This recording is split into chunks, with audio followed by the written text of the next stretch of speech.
Today the topic is male reproductive system. It has two parts, the external genitalia and the internal genitalia.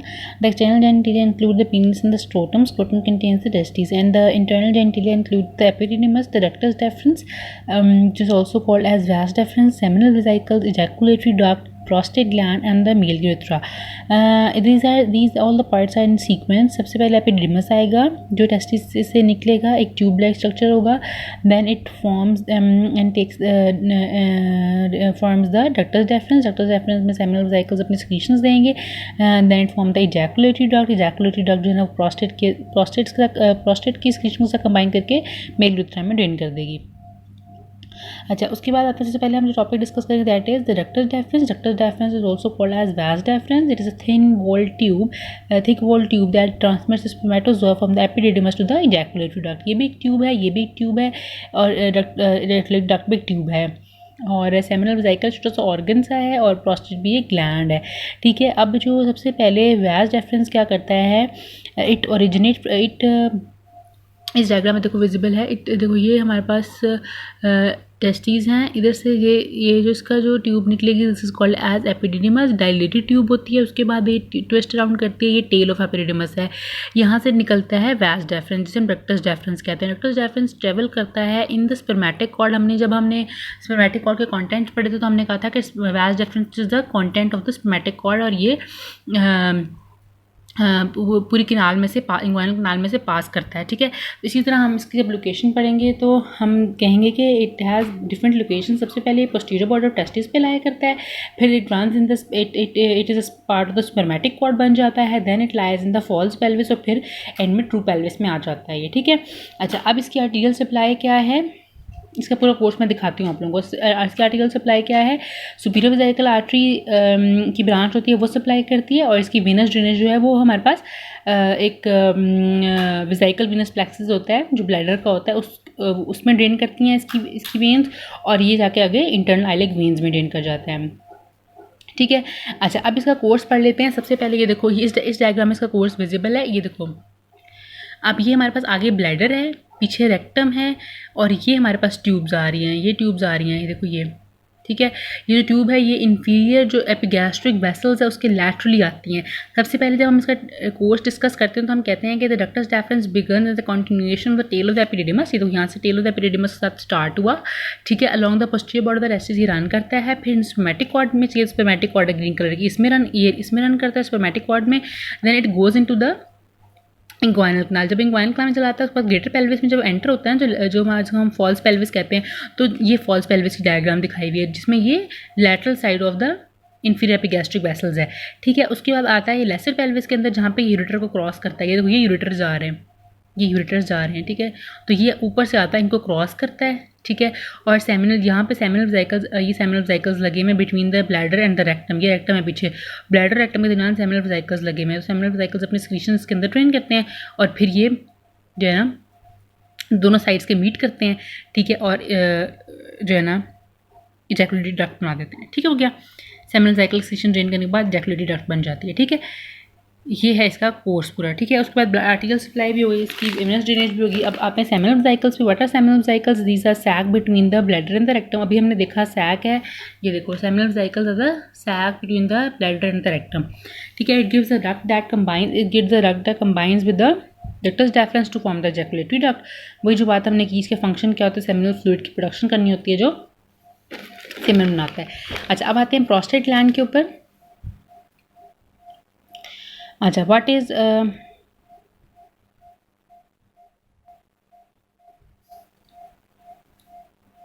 अच्छा, अब prostate gland पे आते हैं. Prostate gland जो है वो मेल रिप्रोडक्टिव ग्लैंड है. ठीक है, इसकी फॉर्मेशन जो लोकेशन है वो कैसे होती है, it is in the true pelvis में लाई करता है below the neck of the urinary bladder, और इसका जो upper part of the pubic arch पे लाई करता है. देखो बिल्कुल the neck of the bladder की बिल्कुल इस पे होता है. ये देखो, ये है नेक ऑफ द ब्लैडर, ये ब्लैडर है ऊपर पिंक कलर का, ये नीचे ग्लैंड है. तो ये ब्लैडर की बिल्कुल नेक के नीचे लगा हुआ होता है.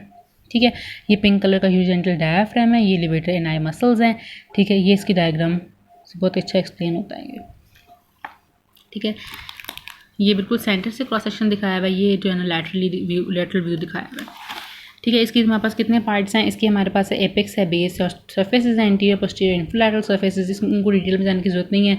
एपेक्स जो होता है वो डाउनवर्ड होता है, देखो इसका मुंह नीचे को है, देखो एपेक्स जो है ना वो डाउनवर्ड है, जो पॉइंटेड एंड है वो डाउनवर्ड है, और जो बेस है वो ब्लैडर के साथ लाया करती है। ठीक है। इसके रिलेशंस में देख लेते हैं। इसके रिलेशन में वो कहता है कि superiorly neck of the bladder, ठीक है, superior neck of the bladder है, ठीक है। फिर कहता है inferiorly apex of the prostate, prostate का अपना एपेक्स है इन्फीरियरली, एंड यूरोजेंटल डायफ्राम है, ठीक है, ये दोनों चीज़ें होंगी। फिर कहता है एंटीरियरली सिम्फिसिस प्यूबिस है, जब हम ये सेंटर में ब्लैडर पढ़े, ब्लैडर के बिल्कुल सामने सिम्फिसिस प्यूबिस होता है, तो ये सिम्फिसिस प्यूबिस बिल्कुल इसके सामने आ जाएगा, एंड प्यूबोप्रोस्टैटिक लिगामेंट भी होगा। ठीक है। उसके बाद हम इसके पोस्टीरियरली देखें तो हमने कहा था कि ये पोस्टीरियरली एम्पुला ऑफ रेक्टम आता है इसके पीछे, और रेक्टोवेजाइकल पाउच आता है, वो पाउच जो रेक्टम और ब्लैडर के दरमियान में है, और उस पाउच के उसको साथ लाइनिंग में फेशिया आता है, उसको हम फेशिया ऑफ डिनोविलर्स भी कहते हैं। रेक्टोवेजाइकल सेप्टम होता है, एक फेशिया सा होता है, सेप्टम डिवाइड करता है रेक्टम और ब्लैडर को, तो उसको हम कहते हैं फेशिया ऑफ डिनोविलर्स। अच्छा, लैटरली हमारे पास लिवेटर एनाया मसल्स हैं जो इस डायग्राम में नज़र आ रहे हैं, लैटरली लिवेटर एनाया मसल्स, ठीक है। अच्छा, उसके बाद हम आते हैं इसके लोब्स की तरफ। इसके कितने लोब्स हैं, टोटल 5 लोब्स हैं, median lobe, middle lobe, posterior lobe, and दो लैटरल लोब्स, इनको right and left lateral lobe कहते हैं। इस डायग्राम में उन्होंने कट करके दिखाया हुआ है कि सेंटर में से यूरिथ्रा पास कर रहा है, मेल यूरिथ्रा पास कर रहा है, तो उसको डिवाइड कर दिया डिफरेंट लोब में। इसमें से 3 लोब्स यहाँ नज़र आ रहे हैं इस डायग्राम में, जिसमें से हमारे पास है मीडियन, ये देखो ऊपर वाला मीडियन लोब नज़र आ रहा है, ये पोस्टीरियर लोब नज़र आ रहा है, और ये ब्लैडर की वॉल है ऊपर, ठीक है। बाकी 2 लैटरल होंगे, इस तरह डिवाइड हो जाता है ये डिफरेंट लोब्स में, ठीक है। अच्छा, उसके बाद जो है ना फंक्शन क्या है, फंक्शन उसका सिक्रीशन है, प्रोडक्शन करता है एसिट्रिक एसिड की और एसिड फॉस्फेटेज की, जो अल्कलाइन सिक्रीशंस प्रोड्यूस करते हैं, जो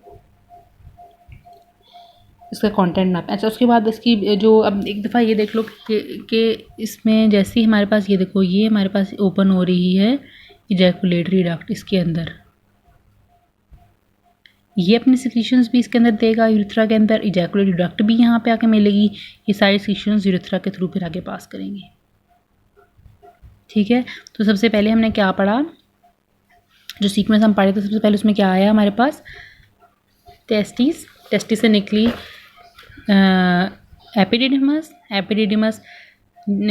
vas deferens, continuation of vas deferens हुई, फिर वास डेफरेंस में सेमिनल वेसिकल से सिक्रीशन ड्रेन की, तो बन गई इजैकुलेटरी डक्ट, इजैकुलेटरी डक्ट आके ड्रेन हुई इसके अंदर यूरिथ्रा के अंदर, और वहीं से वहीं से प्रोस्टेट ने अपनी सिक्रीशन उसके अंदर दी, and it continue as the urethra, male urethra.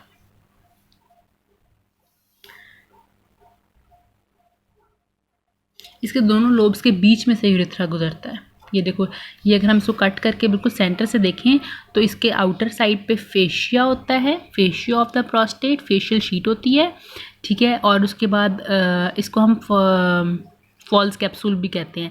उसके बाद वीनस प्लेक्सस होता है, फिर ट्रू कैप्सूल आता है which is the original capsule of the gland, फिर यूरिथ्रल जो यूरिथ्रा सेंटर में यूरिथ्रल ग्लैंड आता है, फिर बीच में साइनस आता है जिसके अंदर से यूरिथ्रा पास कर रहा होता है, ठीक है।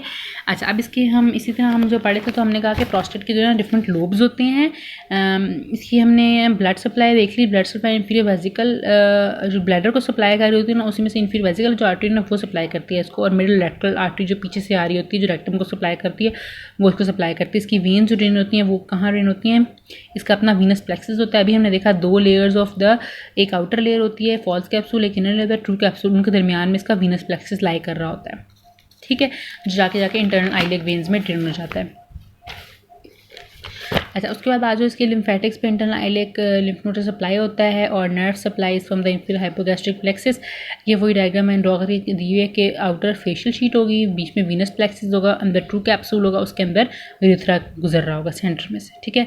अब कैप्सूल क्या होता है, इसके 2 कैप्सूल्स होते हैं, क्वेश्चन जरूर आए हम पूछते हैं, ट्रू कैप्सूल क्या है, फॉल्स कैप्सूल क्या है। ट्रू कैप्सूल जो है वो condensation of the peripheral part of the gland है, वही ग्लैंड की जो आउटर एंड है ना, वो देखो यही ग्लैंड था सेंटर में ग्लैंड की आउटर कंडेंसेशन हो गई, उसको हमने कह दिया it is a true capsule. और जो फॉल्स कैप्सूल होता है लाई आउटसाइड द ट्रू कैप्सूल, ये ट्रू कैप्सूल के बाहर होता है, इसके अंदर वीनस प्लेक्सस लाई कर रहा होता है।